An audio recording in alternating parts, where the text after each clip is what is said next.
మహారాష్ట్రలోని సాంగ్లీ జిల్లాలో మొహిత్యాంచే వడ్గావ్ అనే గ్రామం ఉంది. ఆ ఊరిలో ప్రతిరోజు రాత్రి 7 గంటలకు ఒక సైరన్ మోగుతుంది. సైరన్ మోగిన వెంటనే ఊళ్ళో ఉన్నవారంతా ఫోన్లు పక్కన పడేసి టీవీలు ఆఫ్ చేస్తారు. 1 గంటన్నర పాటు ఎలాంటి ఎలక్ట్రానిక్స్ ముట్టుకోరు. ఎన్ని ముఖ్యమైన పనులున్నా సరే కాల్స్ అటెండ్ చెయ్యరు. ఆ సమయంలో పిల్లలందరూ బుద్ధిగా చదువుకుంటారు. పెద్దలంతా ఒకచోట కూర్చొని మంచి చెడ్డల గురించి, ఊళ్ళో చేపట్టాల్సిన అభివృద్ధి కార్యక్రమాల గురించి చర్చిస్తారు. అయితే వాళ్లంతా ఇలా చేయడానికి బలమైన కారణమే ఉంది. కరోనా తర్వాత పాఠశాలలు తిరిగి ప్రారంభమైనప్పుడు పిల్లలందరూ సోమరులుగా తయారైనట్లు టీచర్లు గుర్తించారు. లాక్డౌన్ సమయంలో ఫోన్లకు ఎక్కువగా అలవాటు పడిపోవడమే అందుకు కారణమని గ్రామ సర్పంచ్కు చెప్పారు. అప్పుడు ఆ గ్రామ సర్పంచ్ డిజిటల్ డీటాక్స్ని అమలు చేయడం ప్రారంభించాడు. గంటల తరబడి ఫోన్లు చూడడం వల్ల చాలామంది శారీరకంగా, మానసికంగా ఇబ్బందులకు గురవుతున్నారు.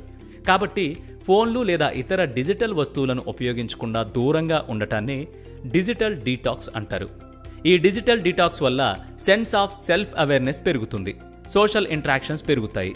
ఒత్తిడి, ఆందోళనకు గురికాకుండా చక్కగా నిద్రపోయే అవకాశం ఉంటుంది. మానసిక ఆరోగ్య ప్రయోజనాలు కూడా ఉంటాయి.